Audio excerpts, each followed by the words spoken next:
ಮಸೂದೆಯನ್ನು ಮಂಡನೆ ಮಾಡದೆ ವಿರೋಧವನ್ನು ವ್ಯಕ್ತಪಡಿಸಿರುವಂಥದ್ದು ಬಹಳ ಮಹಿಳೆಯರಿಗೆ ಅವಮಾನ ಮಾಡಿರುವಂಥದ್ದು. ಇವತ್ತಿನ ಈ ಒಂದು ಪ್ರತಿಭಟನೆಯಲ್ಲಿ ನಮ್ಮ ಮಂಡಲದ ಅಧ್ಯಕ್ಷರಾದ ರಮೇಶ್ ಕಂಡೆಟ್ಟು ಅವರಿದ್ದಾರೆ, ಹಾಗೆ ಈ ಕ್ಷೇತ್ರದ ಶಾಸಕರಾದ ವೇದವ್ಯಾಸ್ ಕಾಮತ್ರವರಿದ್ದಾರೆ, ಮಂಡಲದ ಪ್ರಧಾನ ಕಾರ್ಯದರ್ಶಿಗಳು, ಹಾಗೆ ಮಂಡಲ ಮಹಿಳಾ ಮೋರ್ಚಾದ ಅಧ್ಯಕ್ಷರು, ಪದಾಧಿಕಾರಿಗಳು, ಮಹಾನಗರ ಪಾಲಿಕೆ ಸದಸ್ಯರು, ಬಿಜೆಪಿಯ ಎಲ್ಲ ಜವಾಬ್ದಾರಿಯುತ ಕಾರ್ಯಕರ್ತ ಬಂಧುಗಳೆಲ್ಲರೂ ಈ ಒಂದು ಪ್ರತಿಭಟನೆಯಲ್ಲಿ ಇದ್ದಾರೆ. ಇವತ್ತು ನಮ್ಮ ದೇಶದ ಪ್ರಧಾನಿ ನರೇಂದ್ರ ಮೋದಿಜಿಯವರು ಭಾಳ ಚೆನ್ನಾಗಿ ಅರ್ಥ ಮಾಡ್ಕೊಂಡಿದ್ದಾರೆ. ತೊಟ್ಟಿಲು ತೂಗುವ ಕೈಗಳು ದೇಶವನ್ನು ಆಳಬಲ್ಲವು ಅಂತ ಬಹಳ ಅದ್ಭುತವಾಗಿ ಅರ್ಥ ಮಾಡ್ಕೊಂಡಿದ್ದಾರೆ. ಹಾಗಾಗಿ ಇವತ್ತು ಮಹಿಳಾ ಸಬಲೀಕರಣಕ್ಕೆ ಬಹಳ ವಿಶೇಷವಾಗಿ ಒತ್ತನ್ನು ನೀಡ್ತಾ ಬಂದಿದ್ದಾರೆ. ಇವತ್ತು ಪ್ರತಿ ಕ್ಷೇತ್ರದಲ್ಲಿಯೂ ಪ್ರತಿ ಮಹಿಳೆಗೂ ಕೂಡ ವಿಶೇಷವಾದ ಸ್ಥಾನಮಾನ ಸಿಗಬೇಕು, ಮಹಿಳಾ ಸಬಲೀಕರಣಕ್ಕೆ ಒತ್ತನ್ನು ಬಹಳ ಅದ್ಭುತವಾಗಿ ನೀಡಿರುವಂಥದ್ದು. ಆದರೆ ಇವತ್ತು ಈ ನಮ್ಮ ಸಂಸತ್ತಿನಲ್ಲಿ ಅನುಮೋದನೆಯನ್ನಿಗೆ ವಿರೋಧವನ್ನು ವ್ಯಕ್ತಪಡಿಸಿರುವುದರಿಂದ ಮಹಿಳೆಯರಿಗೆ ಮಾಡಿರುವಂತಹ ದೊಡ್ಡ ರೀತಿಯ ಅವಮಾನ ಅಂತ ಹೇಳ್ಕೊಳ್ತಿದ್ದೇನೆ. ಇವತ್ತು ಏನು ನಮ್ಮ ಕರ್ನಾಟಕದಲ್ಲಿ 28 ಸಂಸತ್ ಸ್ಥಾನದಿಂದ ಸದಸ್ಯರು ಇನ್ನು 42ಕ್ಕೆ ಜಾಸ್ತಿ ಆಗ್ತಾ ಇತ್ತು. ಆದರೆ ಇದನ್ನು ಅಡ್ಡಿಪಡಿಸಿರೋದ್ರಿಂದ ಬಹಳಷ್ಟು ಮಹಿಳೆಯರಿಗೆ ಮಾಡಿರುವಂತಹ ಒಂದು ಅವಮಾನ ಅಂತ ನಾನು ಹೇಳ್ತೇನೆ. 500ಕ್ಕಿಂತ ಜಾಸ್ತಿ ಆಗಿ ಇನ್ನೊಂದಷ್ಟು ನಾವು 800 ಸ್ಥಾನ ಆಗಬೇಕು ಅಂತ ಈ ಹಿಂದೆ ಇದ್ದ ಮಂಡನೆಯನ್ನು ಮಾಡಬೇಕು ಅಂತ ಕಾಂಗ್ರೆಸ್ನವರು ಒತ್ತಾಯ ಮಾಡ್ತಿದ್ದಾರೆ. ಆದರೆ ನಾನು ಹೇಳಿದ್ದು, ಕಾಂಗ್ರೆಸ್ನ ಪುರುಷರೇ ನಿಮ್ಮ ಸ್ಥಾನವನ್ನೇ ತೆಗೆದು ಮಹಿಳೆಯರಿಗೆ ಸೀಟ್ ಕೊಡಿ ಅಂತ ಕೇಳ್ತಾ ಇದ್ದಾರಲ್ಲ, ನಿಮಗೆ ನಾಚಿಕೆ ಆಗೋದಿಲ್ವಾ? ಅದಕ್ಕಿಂತ ಕ್ಷೇತ್ರ ವಿಂಗಡಣೆ ಆಗಲಿ, ಇನ್ನಷ್ಟು ಸಂಸದರು ಬರಲಿ, ಇನ್ನಷ್ಟು ಶಾಸಕರು ಬರಲಿ, ಯಾಕೆ ಹೀಗೆ ನೀವು ಈ ರೀತಿ ಒತ್ತಾಯ ಮಾಡ್ತಿದ್ದೀರಾ? ಮಹಿಳೆಯರು ನೀವು ಹೇಳ್ತೀರಾ ಮಹಿಳೆ ಅಬಲೆ ಅಲ್ಲ ಸಬಲೆ, ಏನು ಮಹಿಳಾ ದಿನಾಚರಣೆ ವಿಶೇಷವಾಗಿ ನಿಮ್ಮ ಕೆಲವು ಮುಖಂಡರು ನೀವು ಪ್ರತಿಭಟನೆಯನ್ನು ಉದ್ದೇಶಿಸಿ ಮಾತಾಡ್ತೀರಾ, ಮಹಿಳಾ ಸಮಾವೇಶದಲ್ಲಿ ಉದ್ದೇಶಿಸಿ ಮಾತಾಡ್ತೀರಾ. ಓಕೆ, ನಮ್ಮ ಒಂದು ಮನೆಯನ್ನು ನಡೆಸಬೇಕಿದ್ರೆ ಆ ಮನೆಗೆ ಗಂಡ ಎಷ್ಟು ಮುಖ್ಯನೋ ಹೆಂಡತಿನೂ ಅಷ್ಟೇ ಮುಖ್ಯ. ಅವೆರಡು ಚಕ್ರಗಳು ಒಂದೇ ರೀತಿ ಸಾಗಿದಾಗ ಮಾತ್ರ ಉತ್ತಮವಾಗಿ ಆಡಳಿತವನ್ನು ಮಾಡಲಿಕ್ಕೆ ಸಾಧ್ಯ, ಮನೆಯನ್ನು ನಡೆಸಲಿಕ್ಕೂ ಸಾಧ್ಯ. ಹಾಗಾದರೆ ನಮ್ಮ ಪುರುಷರು ಬೇಕು, ಮಹಿಳೆಯರು ಬೇಕು. ಇನ್ನಷ್ಟು ಕ್ಷೇತ್ರ ವಿಂಗಡಣೆ ಆಗಲಿ, ಇನ್ನಷ್ಟು ಮಹಿಳೆಯರು ಬರಲಿ, ಇನ್ನಷ್ಟು ಪುರುಷರು ಇರಲಿ ಅಂತ ನಾನು ಕೇಳ್ಕೊಳ್ತಾ ಇದ್ದೇನೆ. ಇವತ್ತು ವಿಶೇಷವಾಗಿ ನಾವಿವತ್ತು ಈ ಒಂದು ಪಾದಯಾತ್ರೆ ಪ್ರತಿಭಟನೆಗೆ ಮಾಡ್ತಾ ಇದ್ದೇವೆ. ಬಹಳಷ್ಟು ಮಂದಿ ಬಂದಿದ್ದಾರೆ. ಎಲ್ರಿಗೂ ಧನ್ಯವಾದ ಹೇಳಿಕೊಂಡು ಈ ಒಂದು ಮಾತನ್ನು ಮುಗಿಸ್ತಾ ಇದ್ದೇನೆ. ಧನ್ಯವಾದಗಳು. ಭಾರತೀಯ ಜನತಾ ಪಾರ್ಟಿ ಮಂಗಳೂರು ನಗರ ದಕ್ಷಿಣದ ಮಹಿಳಾ ಮೋರ್ಚಾದ ವತಿಯಿಂದ ಇವತ್ತು ಮಹಿಳೆಯರಿಗೆ ಮಾಡಿದಂಥ ಅಪಮಾನ, ನಾರಿ ಶಕ್ತಿಗಳಿಗೆ ವಿಶೇಷವಾಗಿ ಮೀಸಲಾತಿಯನ್ನು ಕೊಡುವಂಥ ಒಂದು ಈ ಶುಭ ಸಂದರ್ಭದಲ್ಲಿ ಇದನ್ನು ತಡೆ ಹಿಡಿದಂಥ ಕಾಂಗ್ರೆಸ್ನ ವಿರುದ್ಧ ಮಹಿಳಾ ಮೋರ್ಚೆ ಇವತ್ತು ಪ್ರತಿಭಟನೆಯನ್ನು ಮಾಡ್ತಾಯಿದೆ. ಇವತ್ತು ಕಾಂಗ್ರೆಸ್ನ ಹಳೆಯ ಚಾಳಿ ಮಹಿಳೆಯರಿಗೆ ವಿಶೇಷವಾದಂಥ ಸ್ಥಾನಮಾನ ಕೊಡುವಂಥ ದೃಷ್ಟಿಯಲ್ಲಿ ತಡೆ ಹಿಡಿದಿದೆ. ಈ ದೇಶದಲ್ಲಿ ಮಾನ್ಯ ಪ್ರಧಾನಮಂತ್ರಿಗಳಾದಂಥ ನರೇಂದ್ರ ಮೋದಿಜಿಯವರು ಮಹಿಳಾ ಮಸೂದೆಯ 33% ಬಿಲ್ಲನ್ನು ಲೋಕಸಭೆಯಲ್ಲಿ ಮಂಡನೆ ಮಾಡಿ ಅದನ್ನು ವಿಶೇಷವಾಗಿ ಅನುಷ್ಠಾನ ಮಾಡುವಂಥ ಪ್ರಯತ್ನಗಳನ್ನು ಮಾಡಿದಾಗ ಕಾಂಗ್ರೆಸ್ನವರು ಅದನ್ನು ತಡೆ ಹಿಡಿಯುವಂಥ ಕೆಲಸ ಕಾರ್ಯಗಳು ಮಾಡಿದರು. ಈ ರಾಜ್ಯದಲ್ಲಿ 28 ಲೋಕಸಭಾ ಸದಸ್ಯರಿರುವುದು 42ಕ್ಕೆ ಏರ್ತಿತ್ತು. 543 ಲೋಕಸಭಾ ಕ್ಷೇತ್ರಗಳು 800ಕ್ಕೂ ಅಧಿಕ ಲೋಕಸಭಾ ಕ್ಷೇತ್ರಗಳಾಗ್ತಿತ್ತು. ಅದರಲ್ಲಿ ನೂರಾರು ಮಹಿಳೆಯರಿಗೆ ಒಳ್ಳೆಯ ಅವಕಾಶಗಳು ಲಭಿಸ್ತಿತ್ತು. ಆದರೆ ಇದನ್ನು ತಡೆ ಹಿಡಿಯುವಂಥ ಕೆಲಸ ಕಾರ್ಯಗಳು ಮಾಡಿ ನಾರಿ ಶಕ್ತಿ ವಂದನಾ ಕಾರ್ಯಕ್ರಮವನ್ನು ಅವರು ತಡೆ ಹಿಡಿಯುವಂಥ ಕೆಲಸ ಕಾರ್ಯಗಳು ಮಾಡಿದ್ದಾರೆ. ಈ ತಡೆ ಹಿಡಿಯುವಂಥ ಸಂದರ್ಭದಲ್ಲಿ ಅವರು ಮಹಿಳಾ ವಿರೋಧಿಗಳು ಅಂತೇಳಿ ಒಂದು ಸ್ಪಷ್ಟವಾದ ಚಿತ್ರಣಗಳನ್ನು ಇವತ್ತು ನಾನು ಹೇಳಲಿಕ್ಕೆ ಬಯಸ್ತಾ ಇದ್ದೇನೆ. ಇಂಥ ಮಹಿಳಾ ವಿರೋಧಿ ಕಾಂಗ್ರೆಸ್ನ ಆಡಳಿತ, ಇಂಥ ಮಹಿಳಾ ವಿರೋಧಿ ಕಾಂಗ್ರೆಸ್ನ ಪಾರ್ಟಿಗೆ ಮುಂದಿನ ದಿನಗಳಲ್ಲಿ ಇದನ್ನೆಲ್ಲ ಅರಿತುಕೊಂಡು ಭಾರತೀಯ ಜನತಾ ಪಾರ್ಟಿ ಮನೆ ಮನೆಗಳಲ್ಲಿ ತಿಳಿಸುವಂಥ ಕೆಲಸ ಕಾರ್ಯ ಮಾಡ್ತಾರೆ. ನಮ್ಮ ಮಹಿಳೆಯರು ಇದನ್ನು ಇವತ್ತು ಇದು ಸಾಂಕೇತಿಕವಾದಂಥ ಪ್ರತಿಭಟನೆ, ಇನ್ನು ಮುಂದೆ ಇದಕ್ಕಿಂತ ದೊಡ್ಡ ಪ್ರತಿಭಟನೆಯನ್ನು ಮಾಡಿಕೊಂಡು ಜನರಿಗೆ ತಿಳಿಸುವಂಥ ಪ್ರಯತ್ನಗಳು ಮಾಡಿ, ಜನರ ಮನೆ ಮನೆಗಳಿಗೆ ಹೋಗಿ ಮುಟ್ಟಿಸುವಂಥ ಪ್ರಯತ್ನಗಳನ್ನು ಮಾಡಿ, ಅವರಿಗೆ ನಿಜವಾದಂಥ ಮಹಿಳೆಯರಿಗೆ ಮಾಡಿದಂಥ ಅಪಮಾನವನ್ನು ತಿಳಿಸುವಂಥ ಪ್ರಯತ್ನಗಳನ್ನು ಮಾಡುವಂಥ ಕೆಲಸ ಕಾರ್ಯಗಳನ್ನು ಮಾಡ್ತೇವೆ. ಇದನ್ನು ನಾವು ವಿರೋಧಿಸ್ತೇವೆ. ಅದಕ್ಕಾಗಿ ಇವತ್ತು ನಮ್ಮ ಮಹಿಳೆಯರು ಸಾಂಕೇತಿಕವಾಗಿ ಒಂದು ಸಣ್ಣ ಪಾದಯಾತ್ರೆಯನ್ನು ಮಾಡ್ತಾ ಇದಕ್ಕೆ ಚಾಲನೆಯನ್ನು ಕೊಡ್ತಾ ಇದ್ದಾರೆ. ತಾಯಿ ಯಾವ ರೀತಿ ಒಂದು ಮನೆಯನ್ನು ಅತ್ಯಂತ ಸುಖದಿಂದ ಸಂಪತ್ಭರಿತವಾಗಿ ನೋಡ್ತಾರ, ಅದೇ ರೀತಿ ಆ ಮನೆಯ ಇರ್ತಕ್ಕಂಥ ತಾಯಿ ದೇಶದ ರಾಜ್ಯದ ಚುಕ್ಕಾಣಿಯನ್ನು ಹಿಡಿದಾಗ ಆ ದೇಶ ಕೂಡ ಅತ್ಯಂತ ಸುಭಿಕ್ಷೆಯಿಂದ ಇರ್ತದೆ. ಯಾಕಂದರೆ ಒಬ್ಬ ತಾಯಿ ಎಲ್ಲರ ಸುಖವನ್ನು ಬಯಸುವಲ್ಲ, ಅದಕ್ಕೋಸ್ಕರ 33% ಮಹಿಳಾ ಮೀಸಲಾತಿ ಅಂತರ ಮುಖಾಂತರ ಕೇಂದ್ರದ ಸಂಸದರಾಗಲು ಅದರ ಜೊತೆಗೆ ಎಲ್ಲ ರಾಜ್ಯದ ಶಾಸಕರಾಗಲು ಆಗಬೇಕಾದಂಥ ಆ ಮಹಿಳೆಗೆ ಒಂದು ಶಕ್ತಿಯನ್ನು ಕೊಡಬೇಕು.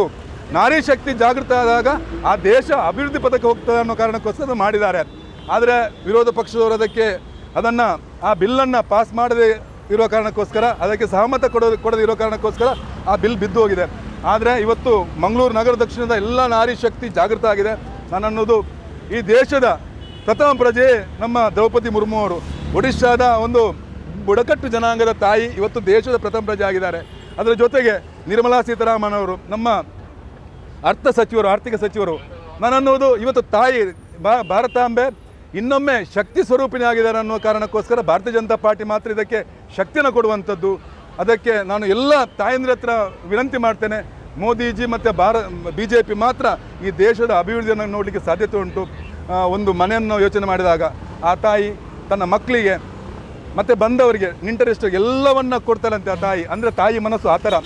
ತಾಯಿ ನೋವನ್ನು ಅನುಭವಿಸೋಷ್ಟು ಬೇರೆ ಯಾರು ಅನುಭವಿಸೋದಿಲ್ಲ. ಎಲ್ಲರ ಸುಖಕ್ಕೋಸ್ಕರ ಬದುಕ್ತಾರೆ. ಆ ಕಾರಣಕ್ಕೆ ಇವತ್ತು ಈ ಬಿಲ್ ಪಾಸ್ ಆಗಬೇಕು. ಅದಕ್ಕೆ ಮಹಿಳಾ ಶಕ್ತಿ ನಮ್ಮ ಅಧ್ಯಕ್ಷರ ಮುಖಾಂತರ, ಈ ಭಾಗದ ಶಾಸಕರ ಮುಖಾಂತರ ಎಲ್ಲ ತಾಯಂದಿರು ಜಾಗೃತ ಸಮಾಜ ನಿರ್ಮಾಣ ಆಗಿದೆ.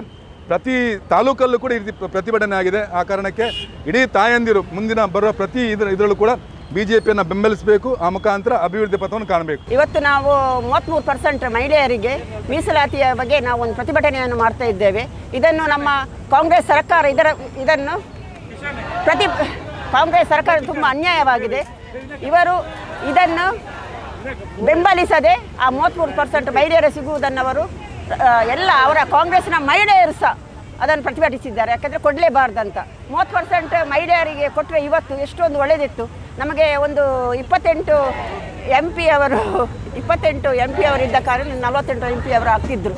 ಅದನ್ನು ಸಹ ಇವರು ಈ ಕಾಂಗ್ರೆಸ್ ಸರ್ಕಾರ ಅದನ್ನು ಪ್ರತಿಭಟಿಸಿ ಅದನ್ನು ಬೇಡ ಅಂತ ಹೇಳಿದ್ದು.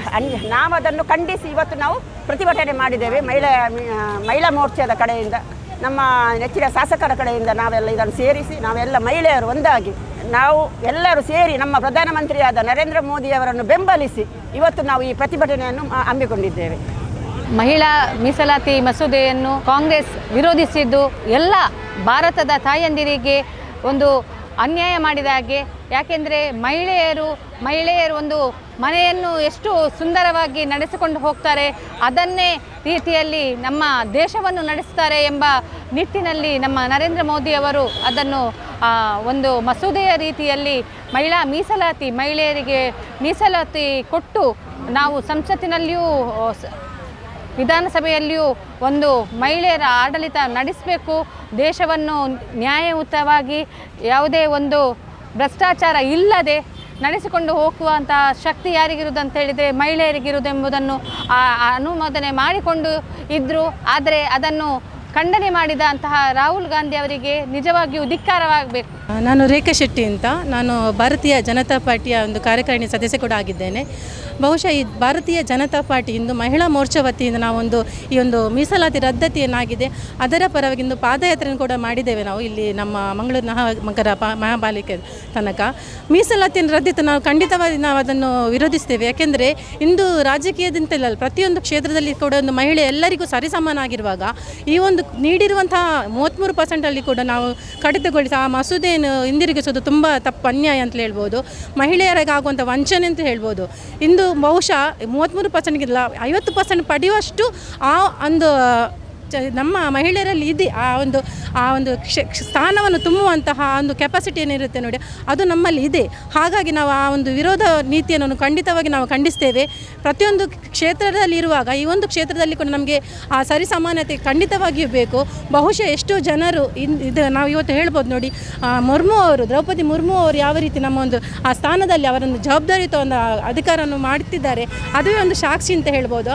ಹಾಗಾಗಿ ಮುಂದೆ ಕೂಡ ಅಂತಹ ಎಷ್ಟೋ ಮಹಿಳೆಯರು ಮುಂದೆ ಬಂದು ಪ್ರತಿಯೊಂದು ಬಹುಶಃ ನಮ್ಮ ದೇಶವನ್ನು ಆಳುವಂತಹ ಒಂದು ಏನು ಕೆಪಾಸಿಟಿ ಏನಿದೆ ಅವರಲ್ಲಿದೆ. ಹಾಗಾಗಿ ಈ ಮಸೂದೆಯನ್ನು ರದ್ದುಗೊಂಡಿರೋದು ತುಂಬ ಅನ್ಯಾಯ ಅಂತ ಹೇಳ್ಬೋದು. ಇದರ ಬಗ್ಗೆ ನಾವು ಖಂಡಿತವಾಗಿ ಖಂಡಿಸ್ತೇವೆ. ಇನ್ನು ಮುಂದಕ್ಕೆ ಕೂಡ ಬಹುಶಃ ಈ ಒಂದು ಪ್ರತಿಭಟನೆ ನಾವು ಪ್ರತಿಯೊಂದರಲ್ಲಿ ಕೂಡ ಭಾಗಿಯಾಗಿ ನಮ್ಮ ಹಕ್ಕನ್ನು ನಾವು ಪಡೆದುಕೊಳ್ಳುತ್ತೇವೆ ಅಂತಲೇ ನಾನು ಈ ಒಂದು ಮೂಲಕ ತಿಳಿಸ್ತೇನೆ. ಧನ್ಯವಾದಗಳು. ಸುದ್ದಿ ಚಾನಲ್, ಕ್ಷಣ ಕ್ಷಣದ ಸುದ್ದಿಗಾಗಿ.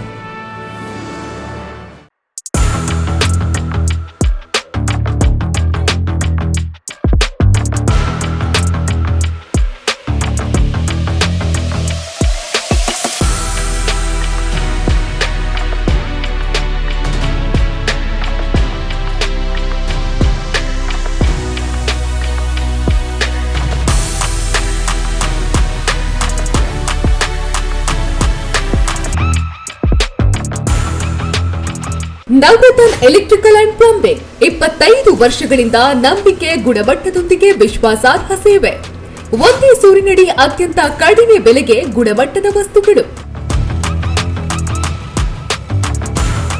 Electronics, plumbing, hardware, home appliances, sanitary, LED lights. Navaratna electrical and plumbing, Sachin ಟ್ರೇಡರ್ಸ್ನ ಮುಂಭಾಗ, ಮುಖ್ಯ ರಸ್ತೆ, ದರ್ಬೆ, ಪುತ್ತೂರು. ಸಂಪರ್ಕಿಸಿ 9003814451 9945521951 990178461.